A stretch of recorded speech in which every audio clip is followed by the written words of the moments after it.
Morning mga karels. Almost 10 years. Wala ko nakakaunog sinugbang tamban. Karon nakasugba na gyud ko nya halang din nga sawsawan. Mais dayon ang pares. Oh, handom ni sa kagahapon ba. Mga 2010 pa man siguro ko kuan na di 14 years nakakaon og sinugbang tamban. Kay tapulan man gud ko magsugba. Bitaw pero karon no nakakaon jud og sinugbang tamban. Kay ngano naibo ko kay grabe siya kalabas.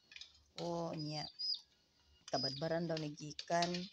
Nya ingon sa namaligya ang pagkuha daw nila ani paulbo.